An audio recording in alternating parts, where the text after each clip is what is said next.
Let's face it, television is everywhere. Children's television shows are everywhere. There's one particular show that really started it all.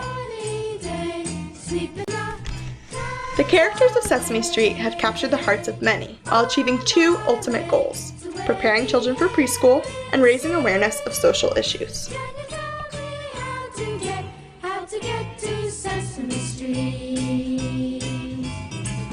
Come and play, everything's A-OK.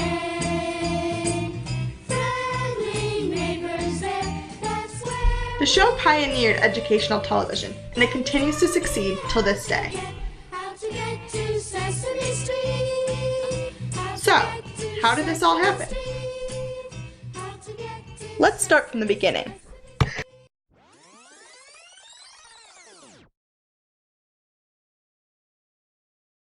It all started at a dinner party. Joan Gans Cooney, who was a producer at New York's WNET Channel 13, had just won an Emmy, and a group of people gathered to celebrate. One of those people was Lloyd Morrisett, who was vice president of Carnegie Corporation in New York. There, he was in charge of the Foundation's studies in child development. The Foundation invested millions of dollars in experimental preschool programs, and while they seemed to be effective in enhancing education, it wasn't enough. The programs couldn't reach all the underprivileged children in America. Conversation soon turned to television, and Morrisett brought up the possible use of it to educate. He said to Cooney, "Do you think television can be used to teach young children?" To which she replied, "I don't know, but I'd like to talk about it." And the rest is history. Morrisett ended up setting Joan up as a lead investigator for a study to explore the potential use of television to educate. For 3 months, she traveled around and interviewed various psychologists and teachers, and finally produced a written report of her findings. With the infiltration of color television, young children at home were spending more and more hours in front of a screen. By 1960, there were 52 million sets in American homes, one in almost 9 out of 10 households. However, few shows were geared toward young children. In fact, the most popular sources of entertainment for the preschoolers were actually the commercials. According to many parents, children were watching the commercials so much that they were even able to memorize the popular jingles word for word. That is what I truly like to be. 'Cause if I were an Oscar Mayer wiener, everyone would be in love with me. A big parade is so inspiring. When Cooney was researching her report, she realized that these commercials prove something monumental. Children can learn from television. Therefore, they simply needed to find a way to make the information educational. Me? Cooney's plan was to develop a show utilizing the format of commercials. She said in her report, "If we are going to attract children to quality children's programs, they must have many of the production value to which today's young children have become accustomed."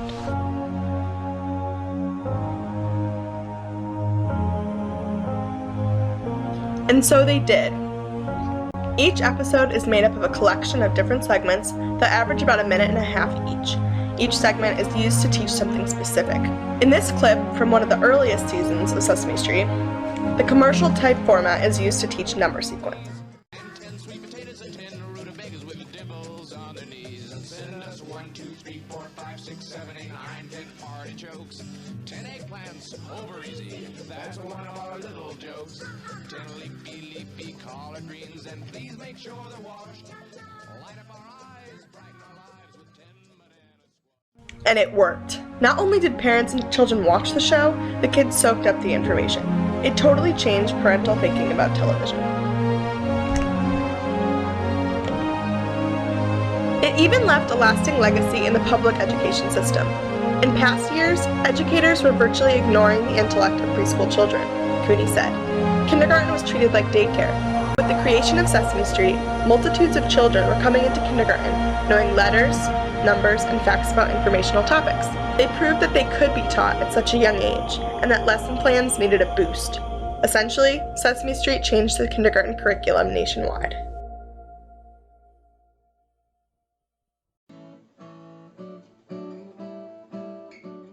From the beginning, the show has been a leader in tackling social issues that other children's shows shy away from.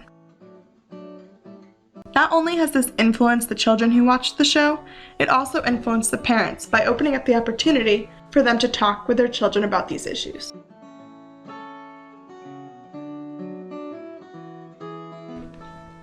In the 1960s, the major social issue was racial discrimination.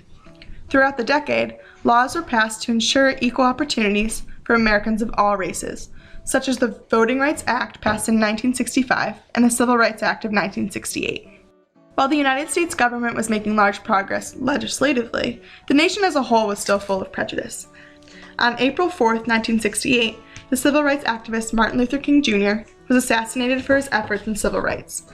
It was only a month and a half later, on May 20th, that Joan Gans Cooney and Lloyd Morrisett officially announced their creation of Children's Television Workshop in a press conference.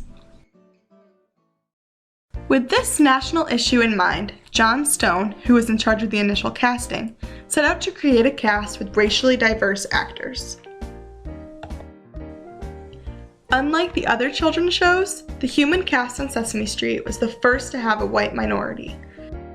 According to David Kleeman, it was intentional from the beginning to show different races living together. They were very conscious of the modeling that kids and parents would take away from that. The integrated cast of Sesame Street was really a bold statement at the time. It was also somewhat risky. If the show didn't receive public approval, it wouldn't be able to continue to run. But Cooney and the rest of the team decided it was worth the risk. In fact, 6 months after the show's premiere, the state of Mississippi banned the show because of the highly integrated cast. Even though the ban only lasted 1 month before it was lifted, it illustrates just how revolutionary Sesame Street was in identifying social issues. When I was a kid, I watched hours and hours and hours of television. It was my main source of information about the world.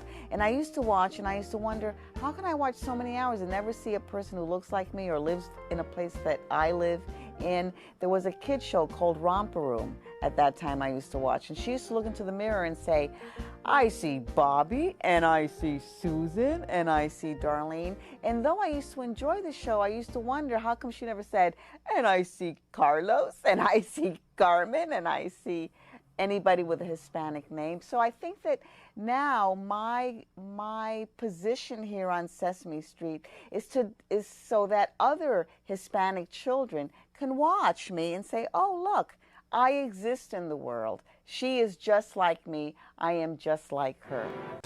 As the show progressed, Sesame Street continued to add to its cast. It also continued to address more topics. In 1982, the actor who played Mr. Hooper died suddenly of a heart attack. The writers of Sesame Street decided to use the opportunity to discuss the topic of death. They did so flawlessly in an episode where Maria and the rest of the humans comfort Big Bird as he struggles with the news of the death.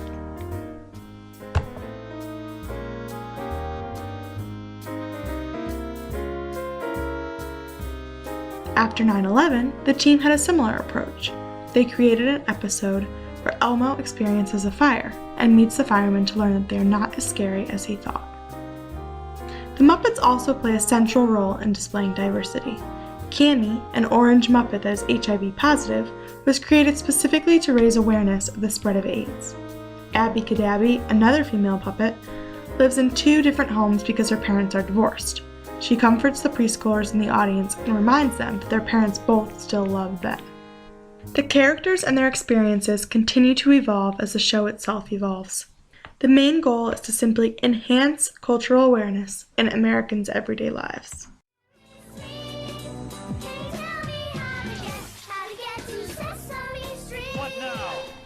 The impacts of Sesame Street's episodes on educational and cultural awareness are monumental, but its legacy spreads beyond that. Today, countless educational shows are available for parents and children. Sesame Street expanded beyond television, providing educational books, computer games, and toys to enhance cognitive development. Following their lead, children's programs since have done the same. Sesame Street has even reached beyond the United States. More than 120 countries broadcast Sesame Street to their children. Sesame Street's influence has been widespread and profound.